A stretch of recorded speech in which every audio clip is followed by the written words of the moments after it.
Good morning, good afternoon, wherever you may be. My name is Patty Padmanabhan. I am the CEO of Demo Consulting. And in this presentation, I will discuss key themes from my recent book, Healthcare Digital Transformation, How Consumerism, Technology, and Pandemic are Accelerating the Future. I will share some new research from my firm on the current state of digital health and provide an overview of the major priorities for health systems today in the industry's shift towards virtual care. I will talk about digital front doors and patient journeys, and of course, how the pandemic has influenced the digital transformation of healthcare. A little bit about myself. I've been in healthcare tech for over 20 years. I started my firm in 2014 and have worked with a number of health systems and technology firms over the years. You can see my two books on the left. The first one, The Big Unlock, was released in 2017, and I host a podcast by the same name that you can see on the left. And the podcast features C-level executives from health systems who are leading digital transformation programs, such as yourself. Bit of a backstory on my recent book.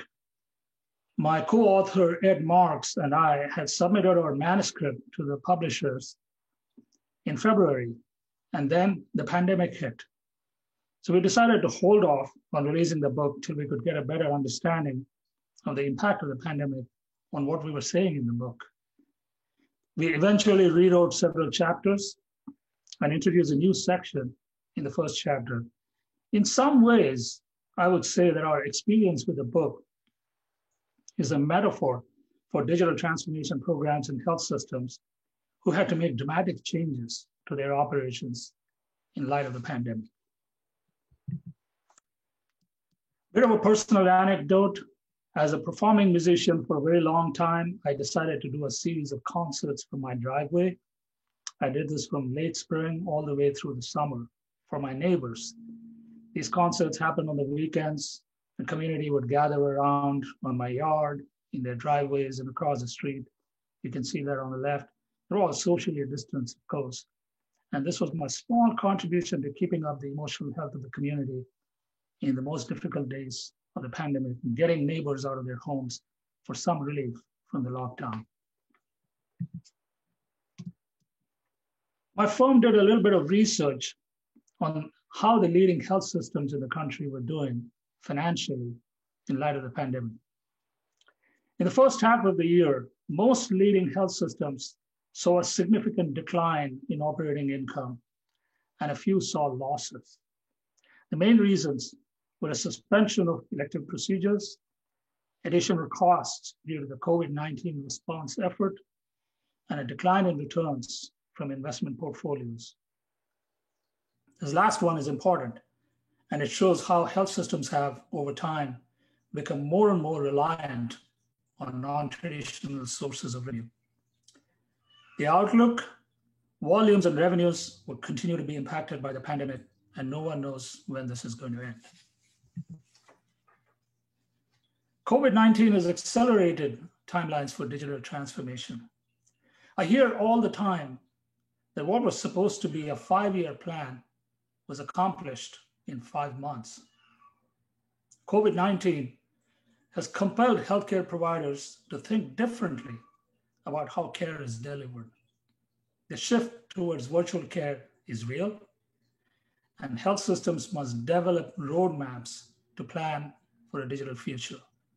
Specifically, technology decisions can no longer be made in a fragmented and siloed manner and must deliver enterprise-level impact.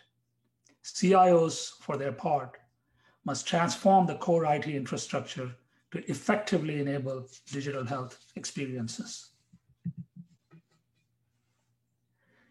These charts are from a CEO Power Panel survey by Modern Healthcare on digital priorities and digital health tools.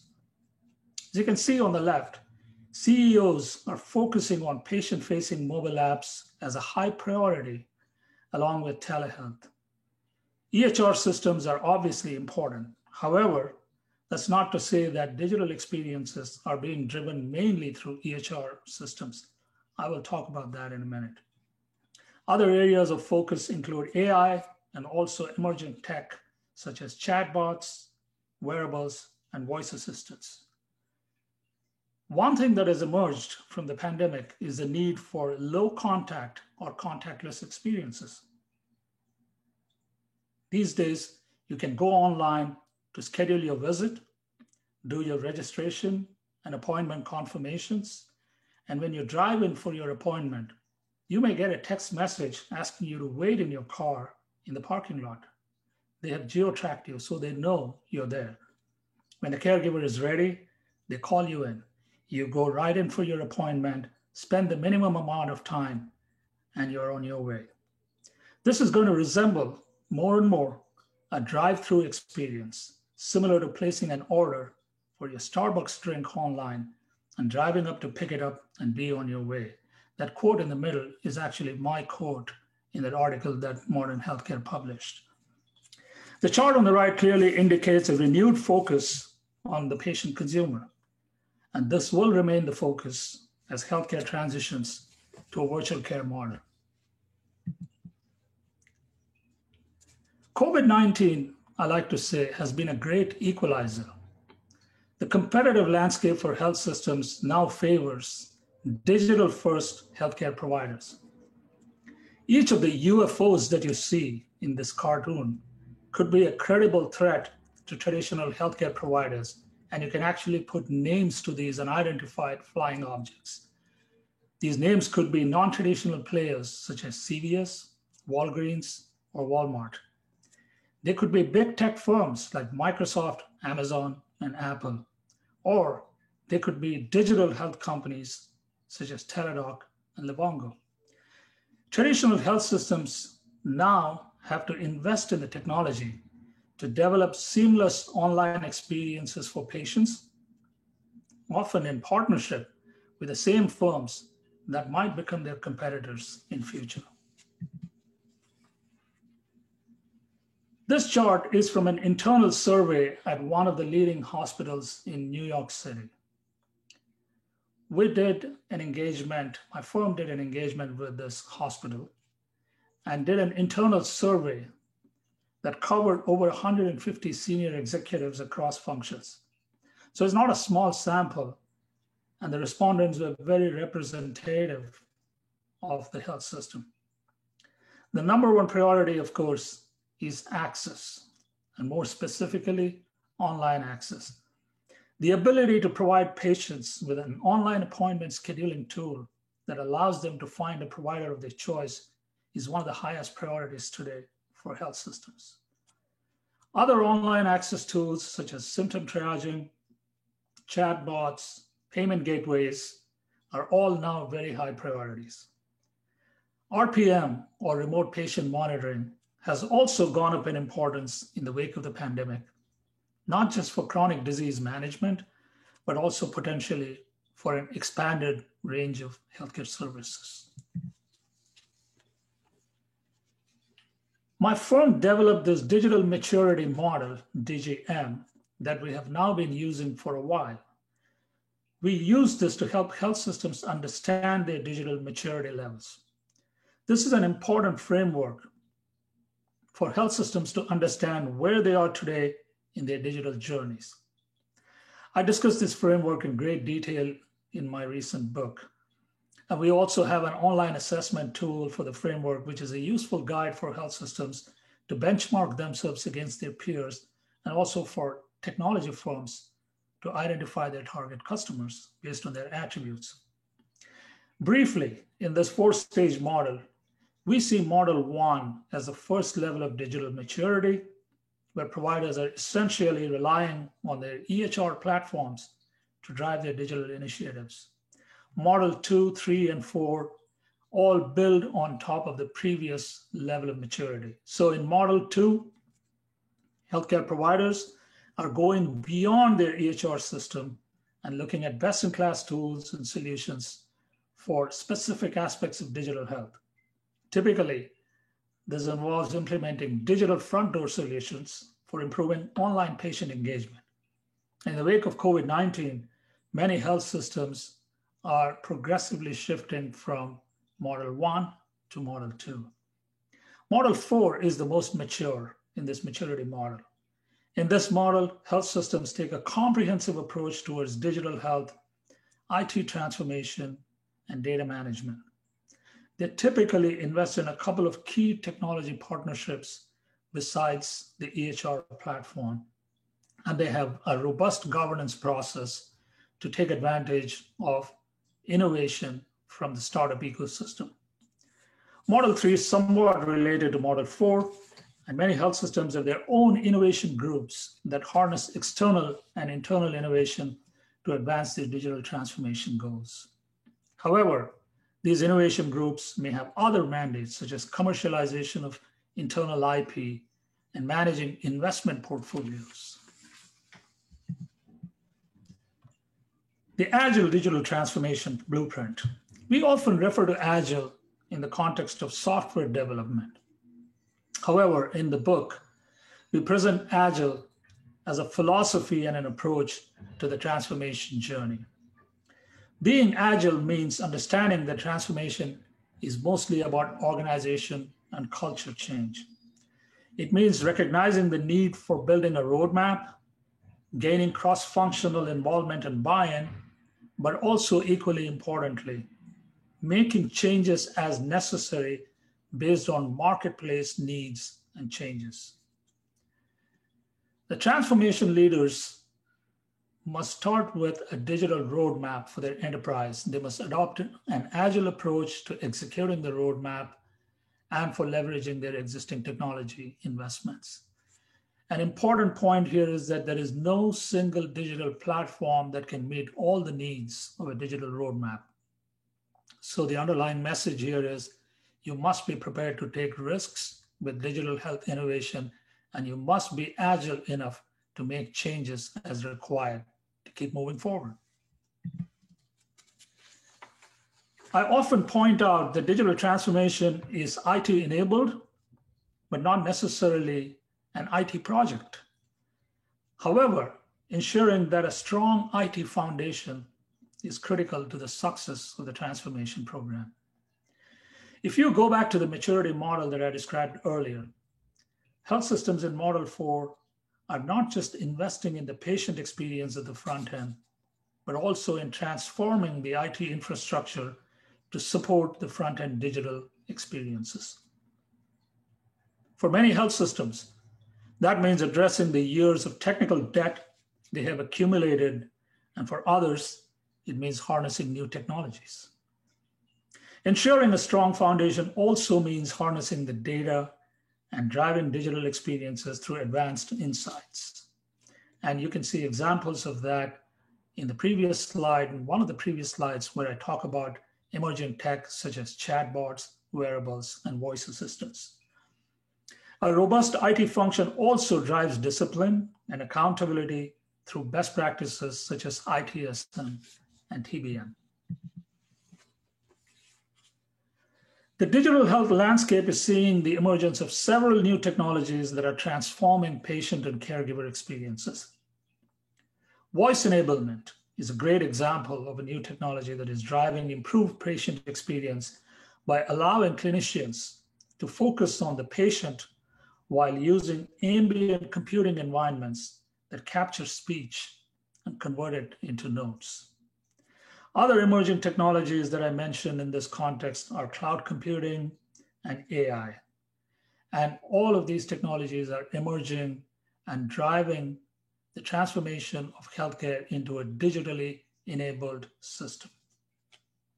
Patient communications is an area that is transforming rapidly through the use of new communication modalities that include intelligent automation and can improve productivity and efficiency without impacting the quality of the experience. So in this context, we see an emerging role for traditional CRM systems. The DAMO ICEA framework is a proprietary vendor evaluation framework that we have developed, which helps our clients understand the vendor landscape based on their attributes. We have a detailed set of attributes for each of the vendor categories, and we track over 100 vendors in our research database. And we use this in our every client engagement to help them understand their vendor choices. I will explain this framework very briefly to you. The ICEA framework refers to innovators, custodians, enablers, and arbitrageurs. Innovators are typically your startups that have come up with a unique solution for your problem. They've either found a better way to solve for an existing problem, or they have found a way to solve for a previously unsolved problem. And these would include the entire digital health startup ecosystem, including our sponsor for this conference, Kairos. The custodians are the big EHR firms, and you can include some ERP firms in this category as well. And you would typically be referring to big electronic health record systems such as Epic and Cerner. The enabler platforms, which is the biggest category of vendors out there, are companies that have built platforms that they want you to use and configure and customize for all of the solutions that you want to build for enabling a digital patient experience. Examples of big technology firms that have launched these platforms are Microsoft, Salesforce, and Google.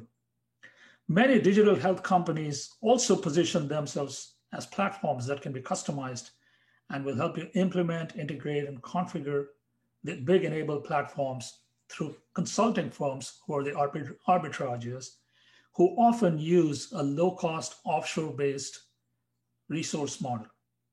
These consulting firms also bring a wealth of knowledge and best practices from implementation work with not just other healthcare enterprises, but also through their work in other sectors of the economy that are much further ahead in their digital journeys compared to healthcare. And vendors often sit in more than one category, so it is important to understand what you're looking for, understand the attributes of the vendors, and make your decisions appropriately.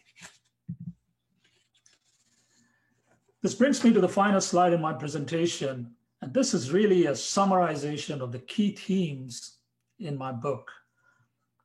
I want to mention here that the book came out of the work that I did for my co-author, Ed Marks, when he was the CIO of Cleveland Clinic.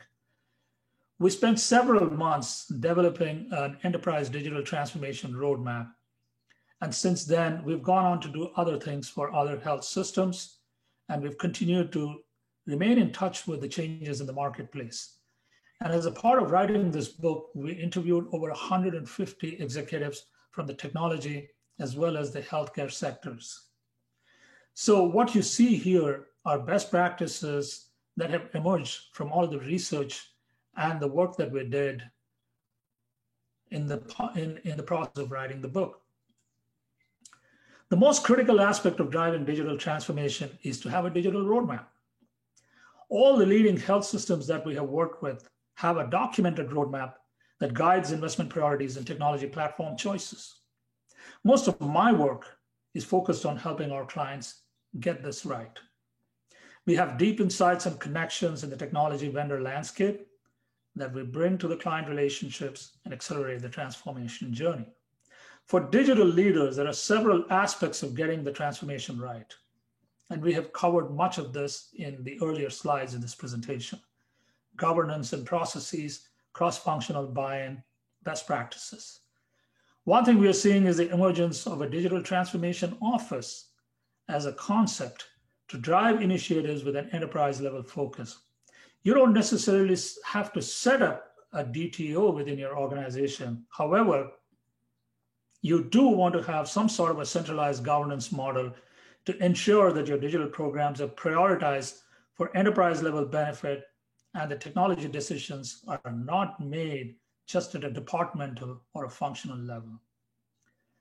Digital also needs new financial thinking.